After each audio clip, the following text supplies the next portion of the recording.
Welcome, world, to Life, Love, and Wellness Global, a worldwide wellness movement. I am Reverend Sandy Rogers, and as the creator of this historic event, it is my pleasure to welcome you. We come together to bring you this historic event. We have practitioners, holistic practitioners. We have medical doctors. We have spiritual individuals. This event is so lovingly dedicated to my mother, Mrs. Barbara Dean Brown. And my mother taught me like 40 plus years ago about the importance and the meaning behind herbs. And she would always say, we don't know what they putting in those pills, so you better not, get hooked on prescription drugs. And so we listened to Mom, but not all of us paid attention. My sister, bless her heart, was diagnosed recently thereafter with asthma, and she was prescribed prednisone, which is a very powerful steroid. And my sister actually got hooked on steroids, like someone out on the street kind of hooked, like on heroin or crack or something like that. And so my mom and my sister are both on the other side, living in the other dimension, but they're upholding me, and this is dedicated to their memory. So we don't want to come and make you change your mind about what you're doing. We just want to provide information to you, something different, so that you have options to choose from, so that you're not stuck. Because the environment that we now live in, the fast foods, the toxins in the air that we breathe and in the water that we drink, and the processed foods, and all of that is causing havoc on this precious body temple. So God created our bodies to heal themselves, but they can only heal themselves when they're fed and they're nourished and they're stress-free. And so the 60 or so or more experts that we have are bringing you this worldwide wellness movement in an attempt to share their testimonies and their information with you. So we have from age 14 on up. I don't even know what the oldest age is. I think 88 or something. So you see, that's a wide range of knowledge that we're bringing you. And so we hope that you come and that you get all the knowledge that you need to affect a positive change on your life, and share this with others. It's free, it's online, and so we're just so thankful that you decided to be a part of our listening community, the viewing community, and we certainly appreciate you for giving us your time of day and your energy and your efforts to being with us and to being a part of this historic event. We have pulled together people of color for you, by you, right? So we want to make sure that you understand that we too, melanated people with color, can enjoy, practice, and participate in some of these modalities that others have been doing for centuries, and that is pretty new to our community. So we talk about Qigong, we talk about meditation, yoga, spiritual work from a different perspective than religion. So we talk about the spirituality aspect. We talk about abuse in the families. We talk about all kinds of subjects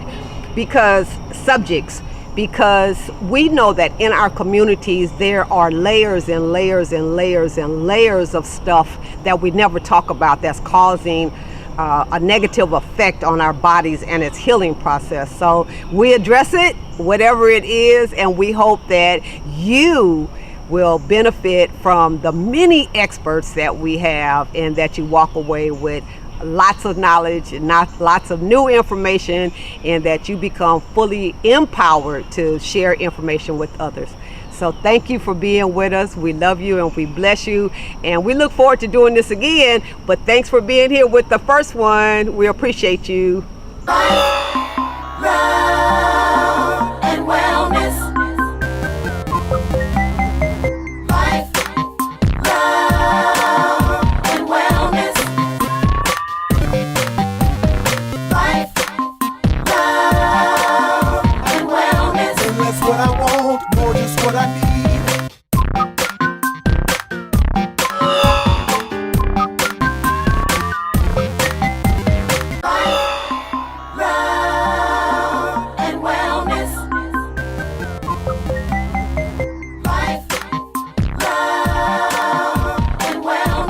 living healthy and working out and running are a part of my my lifestyle, my daily regimen. And I got started.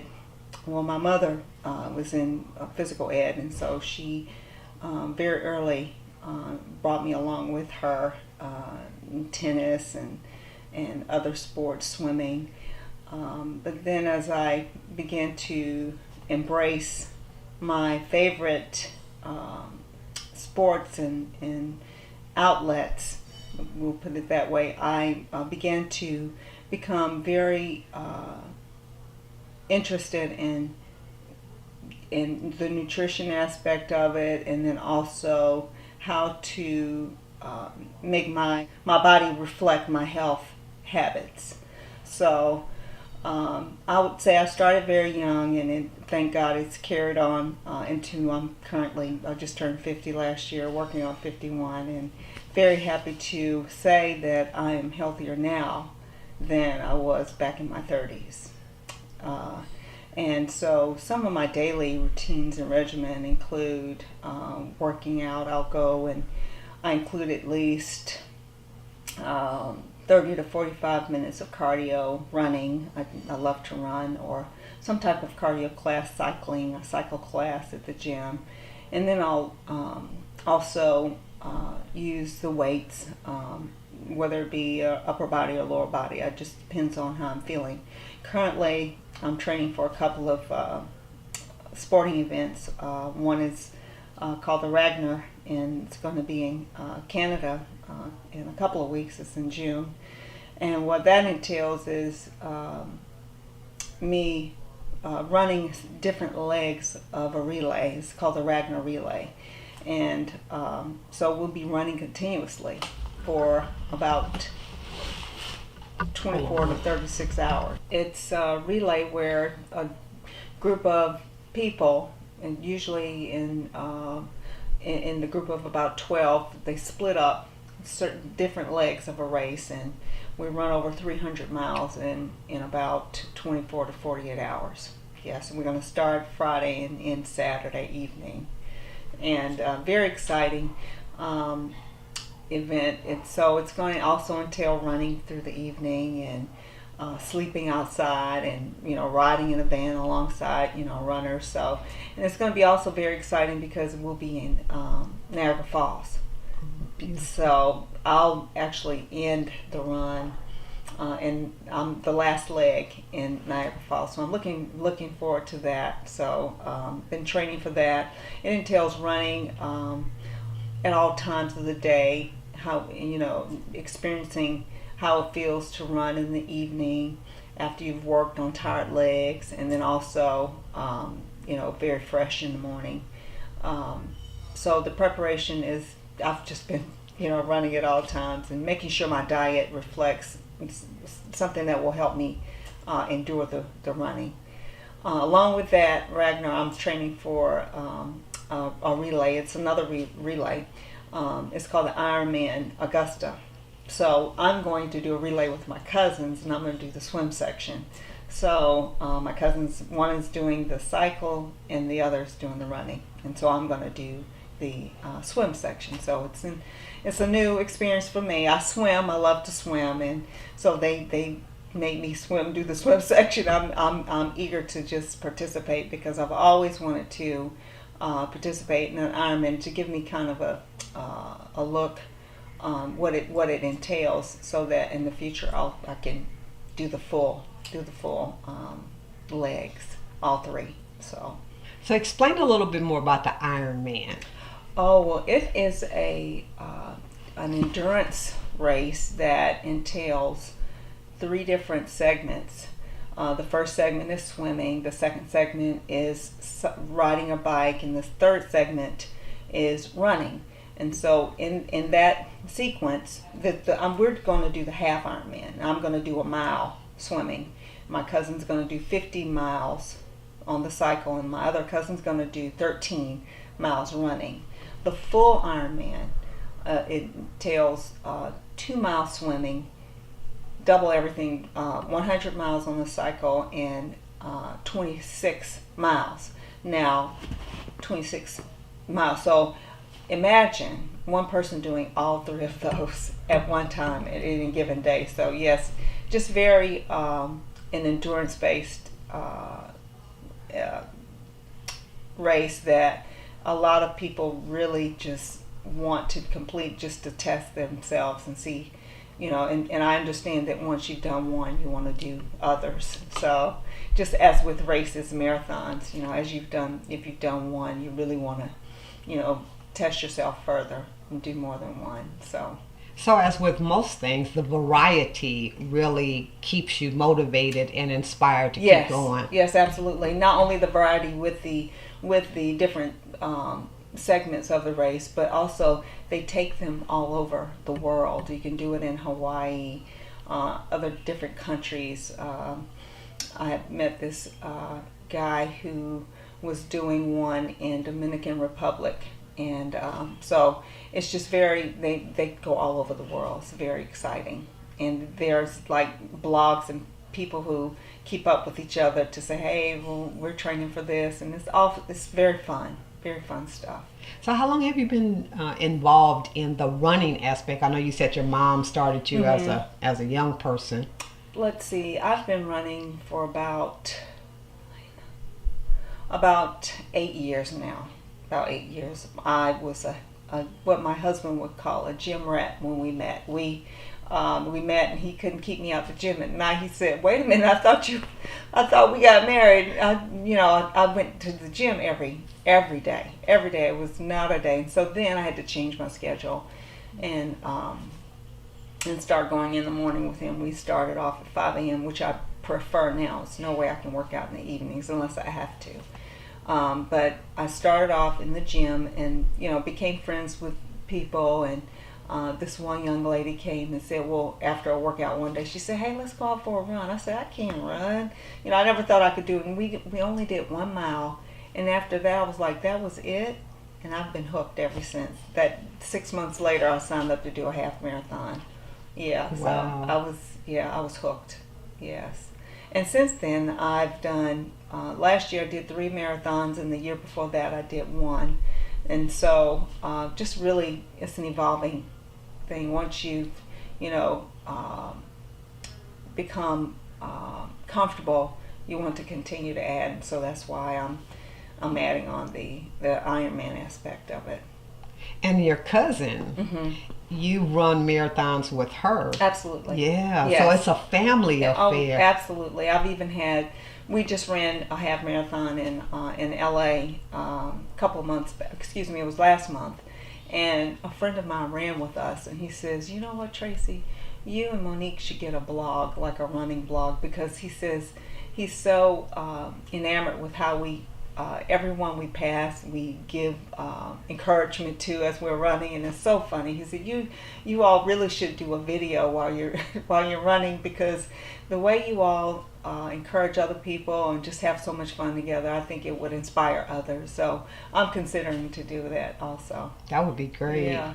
Yeah. So do you have other family members that are involved also, like in athletics or running or? So my cousin in Houston is so she's the one I usually run with. She just finished what's called the MS 160, where they did 160 miles across Houston, and this was about 2 weeks ago. She rode her bike for overnight for 2 days. The first day it was 100 miles, and the second day it was 60. And then my other cousin, who's inspired me to run as well, Stacy, she's the one who's going to run the leg in our Ironman. She's been running forever, and she's done multiple marathons as well. So our mothers are sisters. We have our grandfather, who was very athletic. He played football. He was very instrumental in their adaptation to tennis and other sports, and I'm sure he influenced my mother when it came to what she majored in at school. And also my mother was just she was just inducted to the school that they call it a Hall of Fame over at Carver.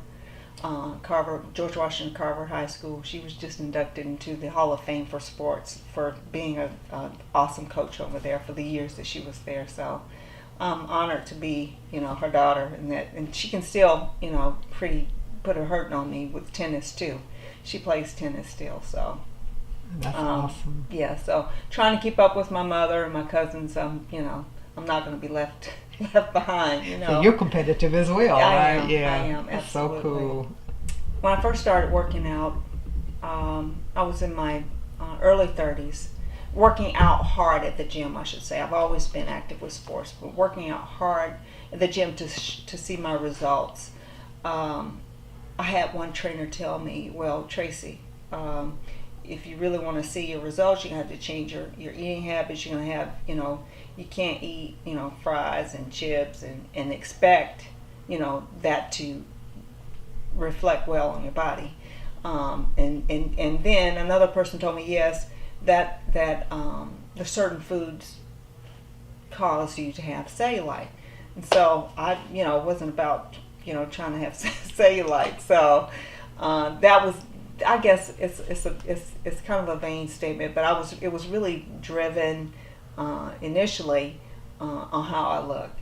And after I started seeing the results and feeling the results of eating well, my whole mindset changed, and I embraced, eating well and clean and healthy live foods, and having live foods be my base, and the what I encourage others to embrace also.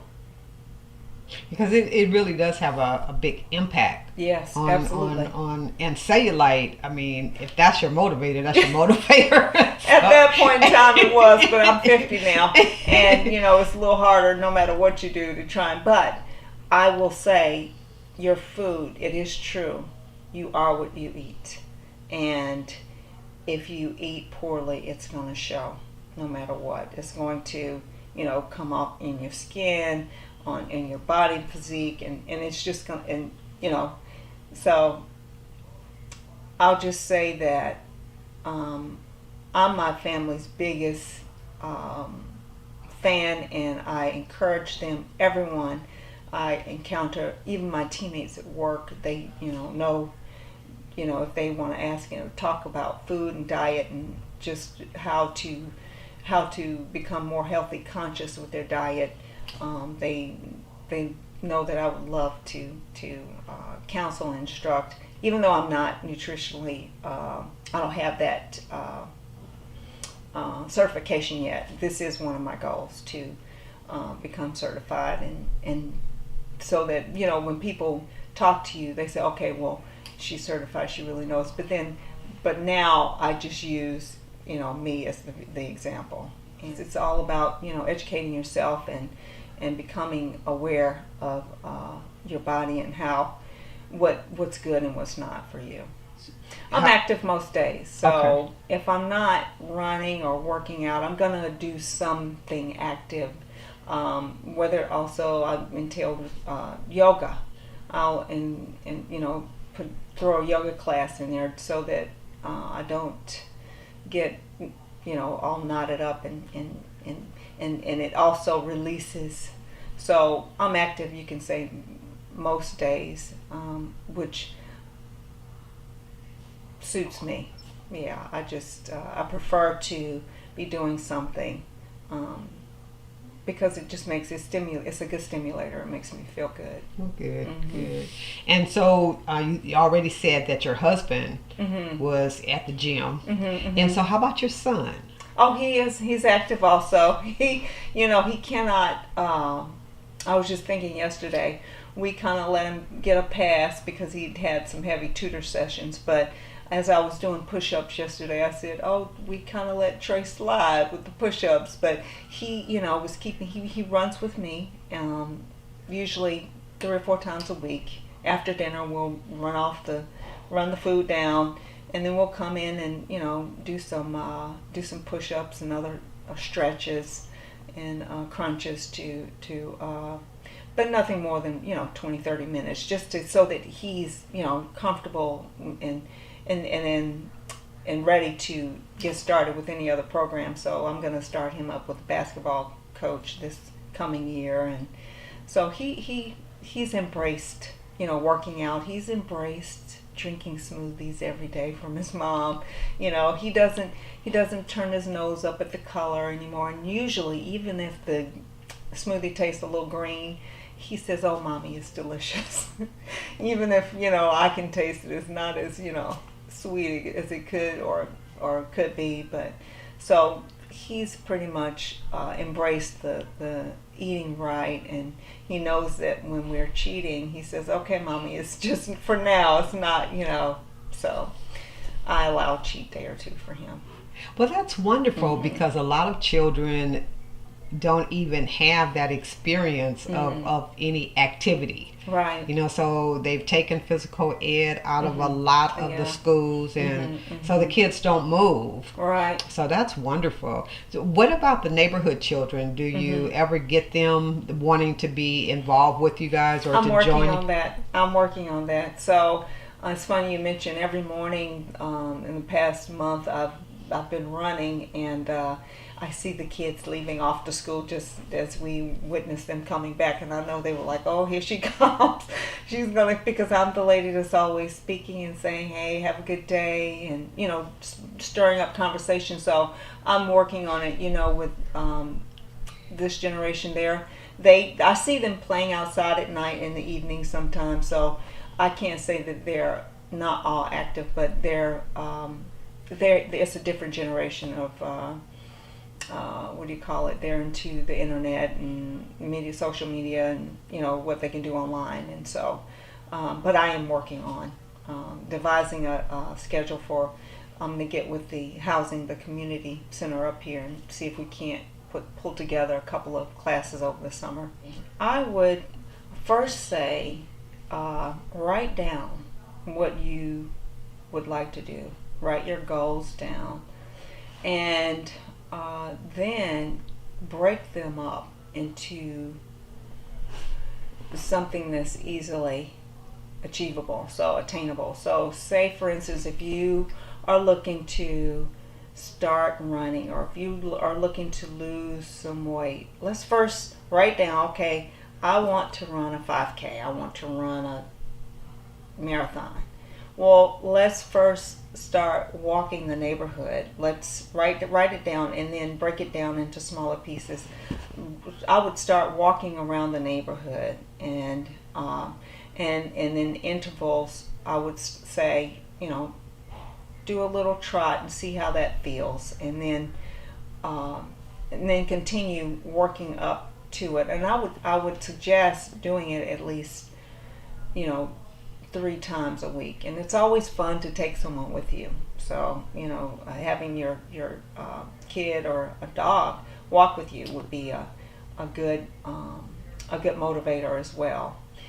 With diet, I would also state to write down your goals as far as your weight goals and how you would like to see yourself. Give yourself at least a year. And then write down some things that you enjoy but you can do without, that are not good. So we all know, right, what we instinctively have a trigger in ourselves that says, okay, well, I'm eating this isn't really good. And I would just suggest, when you have these ideas of what you'd like to eat, to think of the nutrition value and what it's going to do for you, because ultimately what you put in, you're going to get out. And when you're eating, you want to eat live foods. You want to eat a healthy live diet of greens and fibers, and let that be the most that's on your plate, versus having a lot of starches and meats. I'm not saying don't eat that. I'm just saying once you start giving yourself more of the live foods, you'll find that you will prefer them. Initially, it may not be something. It'll be something that that's a challenge. But putting aside the processed foods, the chips, and I'm not saying forever, I'm just saying until you start to see some results. I will say that each year I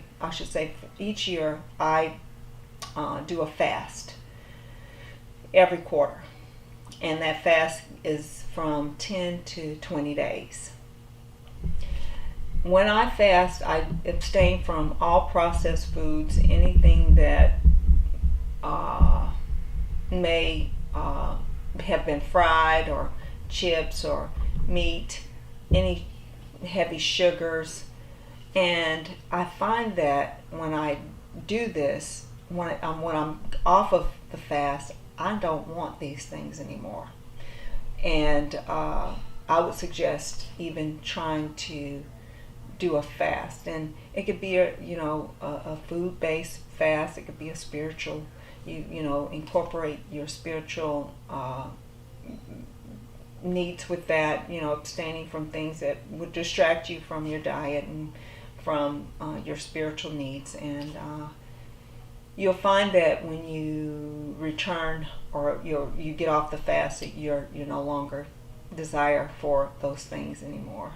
I remember you asked, when did I start running, and you saw that I kind of counted back, and I used my son's age as a guide. He's 9 now. I think I said I started running when I was about 8 years. So yeah, so I waited until after he was born, and decided that would be a good, also a good outlet for working out. But I wanted to say that I worked out throughout my whole pregnancy. I got pregnant at 30. No, I was 30. I was 40 when I was pregnant. So my goal was to continue staying healthy and working out. And believe it or not, I worked out until the last day, right before I delivered. So it can be done. It took me exactly 3 months to be ready. I could put my clothes back on in 3 months, and it was a challenge for me, because I wanted to not only prove to myself but to others it can be done. I had instructors and trainers who were working out, who I saw pregnant and come back, bounce back, couple of months later, and they were, like they had not had a child. So with that, so one of the challenges that I was faced with, though, were the doctor community, the doctors that I saw, because of my late age and having a baby. They were also nervous about whether or not I would do well. But by the time I was 5 months pregnant, my perionatologist said, "Ms. Kirkland, please, no concerns here. You have the pregnancy of a 21-year-old." Having said that,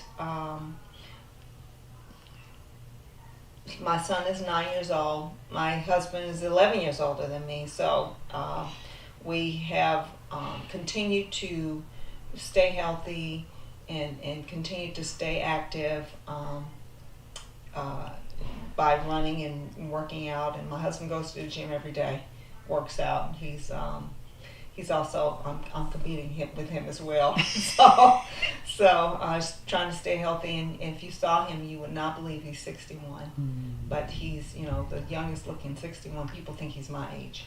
It's so amazing. So we're blessed in that way. Something I cannot leave out of this. Whenever I receive a compliment as such, I do have to give honor to God, because He is why and He is how. And so one of my main ways of getting people in conversation, if I do get this compliment, is to let them know that not only has He enabled me to do it, He can do it for you too. Mm-hmm. It just takes some determination, focus, and you can do it.